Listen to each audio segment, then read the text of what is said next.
fellas, how in the hell are we doing today? It is your boy Lunar, back here with another boss tier list video. I know it's been a little bit since I've uploaded like an actual cool video like this, but your boy's been pretty busy these past few weeks. I mean, I just got back from a trip from Arizona, but you know, we're locked back in, ready to get some content rolling again. Today we got a bit more of a niche game in the Souls-like community, but it's a Souls-like nonetheless, so you already know your boy had to hop in there and check it out for myself. As you can already tell from the title of this video, the game is Another Crab's Treasure, and we'll probably make a review for it later down the road, so we don't have to get into the nitty-gritty of all that right now. But I do want to say all the bosses in this game are incredibly easy.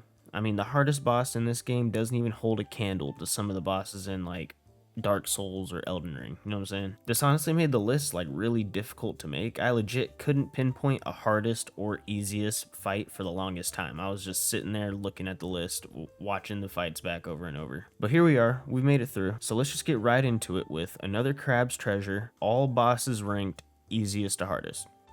Starting at number 16, the easiest boss fight in the game has to be Nephro, Captain of the Guard. Now this is actually your first required boss fight of the game, which typically makes things a bit harder as it is, since you're still trying to learn the new game, but this guy was an absolute pushover. The size and length of his character model makes it super easy to run around his front side to completely miss all of his attacks. And when he starts to run around, you can literally get this guy locked in an infinite loop where he legit just won't even swing on you. He's just spinning. It's one of the easiest cheeses I've ever seen in a Souls-like. And it happens like pretty easy. It's not something I was looking for. I mean, I was just doing the fight and then we just started spinning. I don't know. I mean, the fight was over pretty quick. Next at number 15, we have the Royal Shell Splitter. Now this guy isn't a required boss fight, but I feel like it's still the first boss fight everybody found in their playthrough. I mean, he's literally right there. He's actually just a regular mob you see later on down the line, but since you're so underleveled right now, he's a bit beefier. This fight mainly just acts as the first real intro into the combat and gameplay outside of the tutorial screens. So they're really not trying to have him be some like day ruining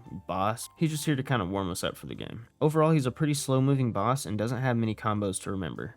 After the first minute or so, you know this guy like the back of your hand. A tip for this guy would be to just use the whole area you have. I mean, you're not trapped in some room with him, so if you're really feeling pressed, just keep backing up. Next at number 14, we have Voltai the Accumulator. This is a required fight that honestly feels like a gimmick. If you weren't such a high level by the time you reached this fight, it might have been a lot harder, but the umami abilities are able to completely carry you through this. Every time she pops out of a hole in the wall, her weapon can be instantly disabled with a quick punch, and then it's just you versus a big head in the wall that doesn't do anything but slam on the ground. I'm not gonna lie, the slamming got me a little more times than I'd like to mention, but it's still a very easy pattern to recognize and anticipate. Then at that point, I mean, she legit just can't do anything. A tip for this fight, like I already just mentioned, I mean, right whenever she pops out of a wall and starts up a new ability, just freaking punch her in the face and then it goes away. Next at number 13, we have the Polluted Platoon Pathfinder. Now this is another required boss fight, but he's like a mini required boss. No real big lead up or anything, you're just walking around and stumble across him on your path. Overall though, he's just a big normal crab. I mean, there's a few other bosses almost identical to this that you also fight, but this guy is definitely the easiest. The only reason I put him higher than the rest of the entries so far is because the other entries all had some sort of cheese method to make it a bit easier if you wanted, but this guy you actually just have to straight up fight. The fight itself isn't anything crazy though. He's got a few really simple combos to learn and bro is extremely squishy. Even though it's pretty early on in the game, you're able to deal some pretty decent damage to this guy. I honestly can't even really think of a tip specifically for this guy. I mean, he's basically just a big normal mob.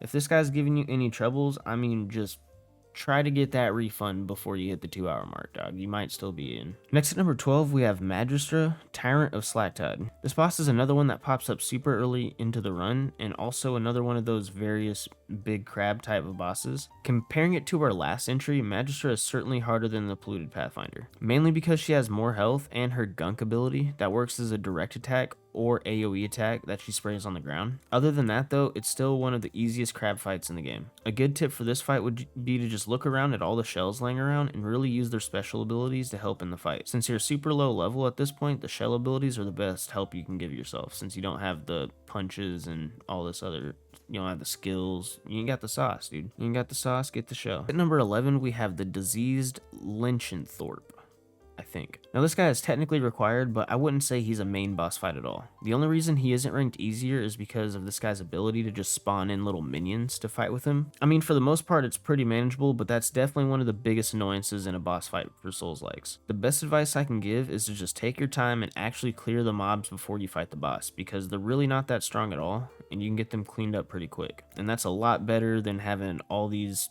things running around that you're trying to dodge while also trying to hit the boss. Next at number 10, we have the Ceviche sisters. Now, if these guys weren't complete glass cannons, this fight might have been ranked a lot higher. Right out of the gate, it's way harder to fight 2 bosses at a time, and that certainly gives it an edge over the previous entries, but at the same time, these little shrimp characters don't have a lot of health, and these bosses aren't any different. They do be dealing out the damage though, so watch out for that. The only tip I can really give you for this is try to isolate one of the shrimp, get her out, and then go for the other one. That might sound a little brain dead, but hey, I'm sure someone out there needed to hear that. Alright, so there you go. Next at number 9, we have Grovekeeper Tapoda. If you haven't been parrying all game, this is definitely the fight that'll make you start doing it. This guy has a couple different lightning fast abilities that you're not able to keep up with just by simply dodging. In this, you actually have to mix a bit of both. There's times where dodging is just too hard, and there's times where you can't even parry the attack, so it's purely just a quick time dodge challenge. A tip for this fight would be to go into the arena, grab a coconut, and die. Then when you respawn, you'll have a brand new coconut, and there'll be a brand new one inside the arena. It's the highest defense shell that you can get in this fight, and it honestly works perfect since you're parrying attacks 90% of the time. There's no need to really chain dodges, so the slow dodge doesn't affect you that much. Next at number 8, we have Roland Venture Crabitalist. For this guy being the main big bad during most of the story, I honestly expected 2 phases of this thing or something, but no, it's still just a quick one and done. If this fight was earlier in the story, it might have been a lot harder, but at this point, with all the skills and abilities you have at your disposal, it goes by rather quick. The only thing that really makes this harder than the rest is that this arena has way worse shells to use if yours ends up breaking, and he has more combos than most of the other bosses mentioned previously. A tip for this guy would honestly be to just try to bring a better shell, so you can just keep spawning in with that if you keep dying. Next at number 7, we have Kamcha, I think, the Bleach King. This is our first second phase boss fight on the list, and you might be asking yourself, if this is a 2-phase fight, why isn't it higher on the list? Well, the first phase is literally given to you for free 99 essentially. I mean, this guy doesn't even move. He just shoots his splooge at you and then slams the ground a couple times. It's really easy to manage. Then when he crawls out of the shell, it's actually a boss fight. When Homeboy is out and running around and stuff, he's pretty quick, not gonna lie, but it's still nothing super crazy. The only real reason he's higher than the rest on the list is because he has 2 full bar phases. A tip for this guy would be to just run up on his right side, it would be your left, because it's just out of reach of the brush, so you can just get free swings in on him all day. You just gotta watch out for his other attacks. Next at number 6, we have Haika Imitation Crab. Now at first glance, this fight really isn't anything crazy, but what really kept messing me up was his stun ability. For the longest time, I couldn't figure out how he kept doing it to me until I was far enough to notice the little projection he kept sending out each time. Also, this fight is pretty early on in the run, so we don't really have all of the skills and abilities to help us, which definitely adds to the difficulty of things. A tip for this guy would be to use the sushi rolls laying around. They're literally free health. And also, when he starts up his next fight stage with the 2 chopsticks, his combos are the exact same, just doubled. Alright, next at our top number 5, we have Pet Rock, the False Moon. When I fought Pet Rock, I actually first tried it, but still, I would say this fight is the real turning point for difficulty. Everything from here on out on the list, I would say is certainly a cut above the rest compared to the other fights. This fight in particular really sneaks up on you too. I mean, I don't think anybody was expecting to have a boss fight there. And it's all the more stressful because most people are going to be holding on to a decent amount of microplastics that they don't want to lose. Besides just that though, this fight is one of the only bosses that has some sort of AoE attack that affects how you can move around or fight. And also, he's one of the only bosses that can parry your attacks back at you. With all that being said, even though I got him the first go, I still tried to look at it a bit more objectively, and overall, it's definitely one of the better fights we have here on the list. A good tip for this guy would be to just not fall for the parry and try to parry yourself. Not like parry yourself, but if you're someone who dodges a lot, you're going to be more inclined to roll over and hit his spikes on the ground, or whatever those are. So just try to sit right in front of him and parry. Next at number 4, we have Pagaris the Ravenous. This fight is literally the first tree sentinel from Elden Ring. You discover him extremely early on in the run and think, oh, I'm supposed to fight this guy, but really no, it's all just a ruse and you get your head slammed into a wall a few times. If you fought this guy when you first encountered him and beat him, I mean, you're the man, dog. That is probably the coolest thing I've heard all day.